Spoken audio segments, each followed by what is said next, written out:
Bismillahirrahmanirrahim. Assalamualaikum warahmatullahi wabarakatuh. Ya, sebelum kita memulai materi pembelajaran daring ini, mari kita berdoa terlebih dahulu. Doa dimulai. Doa selesai. Jadi, kita masih membahas materi bab 2 klasifikasi makhluk hidup, yaitu Kingdom Animalia, materi terakhir di bab 2 ini. Adapun tujuan pembelajarannya yang pertama yaitu siswa dapat menjelaskan mengenai vertebrata. Yang kedua, siswa dapat menjelaskan mengenai vertebrata. Ya, Kingdom Animalia atau hewan terbagi atas dua, vertebrata atau invertebrata dan vertebrata. Vertebrata atau invertebrata adalah hewan yang tidak bertulang belakang, terbagi atas 8. Yang pertama, hewan berpori atau porifera. Yang kedua, hewan berongga atau coelenterata. Kemudian yang ketiga, cacing pipi, Platyhelminthes. Yang keempat, cacing gili, Nematelminthes. Yang kelima, cacing berbuku-buku, Annelida. Yang keenam, hewan lunak atau moluska. Yang ketujuh, hewan beruras-uras atau arthropoda. Dan yang terakhir, yang kedelapan, hewan berkulit duri, Echinodermata. Kemudian vertebrata adalah hewan bertulang belakang, dikelompokkan menjadi 5 filum. Yang pertama, kelompok ikan disebut dengan Pisces. Yang kedua, amfibi. Yang ketiga, kelompok unggas disebut dengan Aves. Kemudian yang keempat, hewan melata disebut dengan Reptilia. Dan yang terakhir, yang kelima, hewan menyusui disebut dengan Mamalia. Vertebrata atau invertebrata adalah hewan tidak bertulang belakang. Contoh yang pertama yaitu porifera, adalah hewan berpori. Tubuhnya seperti spons, habitatnya di perairan dan tubuhnya berwarna seperti merah, hijau, atau kuning. Contoh porifera yaitu terdapat pada gambar. Kalian bisa lihat gambar yang pertama A, Espongia. Kemudian gambar yang ke B, Petorion. Gambar C, Skipa. Kemudian yang kedua, Coelenterata, adalah hewan berongga dan memiliki tentakel untuk menangkap mangsa. Tentakelnya mampu mengeluarkan racun. Tubuhnya berbentuk polip, menempel pada tempat hidupnya atau medusa, melayang-layang di air. Contoh Coelenterata yaitu kalian bisa lihat pada gambar yang gambar A, bunga karang. Gambar B, Obelia. Gambar C, Hydra. Kemudian gambar terakhir D, anemon. Sekarang cacing Vermes merupakan hewan bertubuh lunak, tak bercangkang, dan tubuhnya simetris. Cacing Hermes terbagi atas 3. Yang pertama, Platyhelminthes, cacing pipi, contohnya cacing pita dan cacing hati. Yang kedua, Nematelminthes, yaitu cacing gilik, tubuhnya bulat dan tidak bersegmen, contohnya seperti tambang, cacing kremi, dan cacing perut.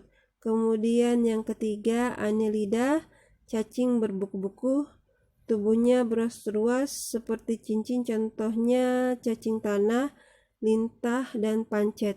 Ya, sekarang kalian perhatikan gambar contoh dari cacing. Jadi gambar yang pertama A, kelompok cacing A, cacing hati. Kemudian gambar B, cacing perut. Kemudian gambar C, cacing kremi. Kemudian gambar D, cacing lambang. Kemudian gambar E, cacing lintah. Kemudian yang terakhir gambar F, pancet. Nah, sekarang kita membahas moluska. Moluska adalah hewan bertubuh lunak dan terkadang ada yang memiliki cangkang. Habitatnya di darat atau di air. Contohnya kalian bisa lihat pada gambar. Gambar A itu gurita, kemudian gambar B itu kerang darah, gambar C itu siput, dan yang terakhir gambar D itu siput laut.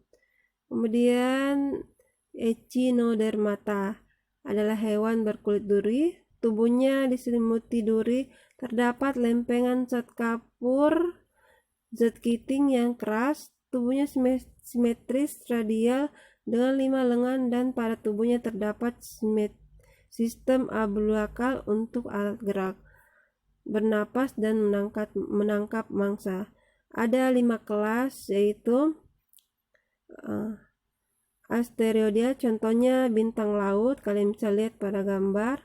Kemudian echinoidea, contohnya landak laut atau bulu babi. Kemudian ophiuroidea, contohnya bintang ular. Kemudian crinoidea, contohnya lilia laut. Kemudian holothuria, contohnya teripang. Ya, sekarang antropoda adalah hewan berbuku-buku yang tubuhnya terdiri atas kepala, dada, dan perut. Tubuhnya terbungkus oleh zat kitin yang keras, peka terhadap sentuhan dan bau, memiliki mata viscid, mata majemuk terdiri atas ribuan mata. Contoh arthropoda terdiri dari 4 kelas. Yang pertama, insekta atau serangga, contohnya seperti belalang, lebah, kumbang. Kemudian krustasea, udang-udangan atau kepiting. Kemudian araconida, yaitu laba-laba, contohnya seperti laba-laba, kalajengking, kutu, caplak. Kemudian miropoda atau lipan, contohnya seperti kelabang dan kaki seribu. Kalian bisa lihat contohnya pada gambar di samping. Ya, sekarang kita memasuki vertebrata atau hewan bertulang belakang. Yang pertama ada pisces atau kelompok ikan. Ikan merupakan hewan air yang memiliki tubuh streamline, memiliki rangka dalam dan luar berupa sisik. Permukaan tubuhnya berlendir dan bernafas dengan insan. Ikan dibagi menjadi 3, yaitu ikan tak berahang, ada ikan bertulang rawan, dan ikan bertulang keras. Contoh dari kelompok pisces, kelompok ikan seperti ikan nila, ikan mas, ikan tuna, dan lain-lainnya, jenis ikan lainnya. Kemudian reptil atau hewan melata. Reptilia adalah hewan yang memiliki kulit bersisik dari zat tanduk. Kulit bersisik tersebut untuk melindungi tubuhnya. Pada kura-kura dan penyu memiliki pelindung tubuh sangat keras yang disebut dengan karapas. Reptilia terdiri dari golongan kadal, ular, kura-kura, dan buaya. Kemudian kelompok amfibi. Amfibi adalah hewan yang bisa hidup di darat dan di air. Hewan amfibi ketika masih kecebong, hidupnya di air dan bernafas dengan insang. Ketika dewasa, hidup di darat dan bernafas dengan paru-paru. Amfibi dibagi menjadi 3, yaitu ada katak, kodok, dan salamander. Kalian bisa lihat contohnya pada gambar. Bedanya katak dan kodok yaitu katak selalu hidup di tempat yang lembab dan basah, sedangkan kodok hidup di tempat yang kering. Ya, sekarang kita memasuki kelompok aves atau kelompok unggas. Jadi, aves merupakan kelompok hewan unggas yang memiliki paruh dan bulu. Paruh hewan unggas bentuknya bermacam-macam, menyesuaikan makanannya. Jadi kalian bisa lihat pada contoh pada gambar. Contoh hewan aves itu seperti ayam, burung, kemudian angsa, itik. Nah, kemudian kita akan membahas mengenai mamalia atau hewan menyusui. Mamalia adalah hewan yang memiliki kelenjar susu atau yang disebut dengan mamai dan berambut bukan bulu. Semua hewan mamalia hidup di darat kecuali ikan paus. Jadi ikan paus dan ikan hiu yang tinggal di dalam air itu termasuk hewan menyusui atau mamalia. Jadi kalian bisa lihat contoh pada gambar. Lumba-lumba juga adalah hewan mamalia. Kanguru, harimau, anjing, kucing, serigala, dan lain-lainnya. Sekarang kita membahas mengenai sistem binomial nomenklatur. Contohnya, sebelum membahas contohnya, sistem binomial nomenklatur memiliki aturannya. Itu yang pertama, nama spesies terdiri atas dua kata, yaitu kata pertama merupakan nama genus dan kata kedua merupakan penunjuk spesies. Yang kedua, kata pertama diawali dengan huruf besar, kata kedua diawali dengan huruf kecil. Yang ketiga, menggunakan bahasa Latin atau ilmiah atau bahasa yang dilatinkan.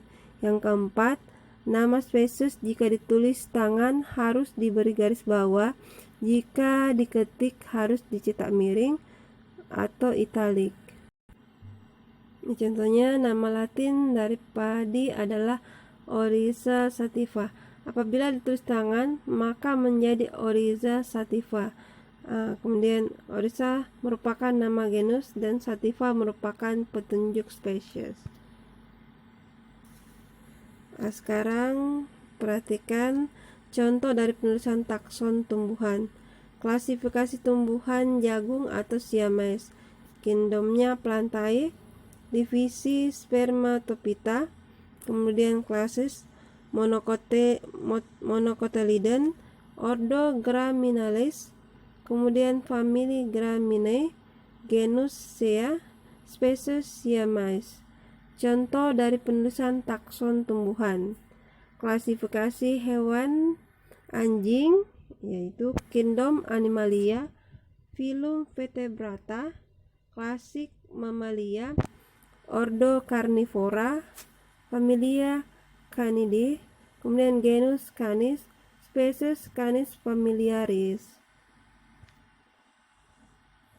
Ya, sekian dari materi yang Ibu sampaikan, dan ini adalah materi bab 2 yang terakhir, yaitu klasifikasi makhluk hidup.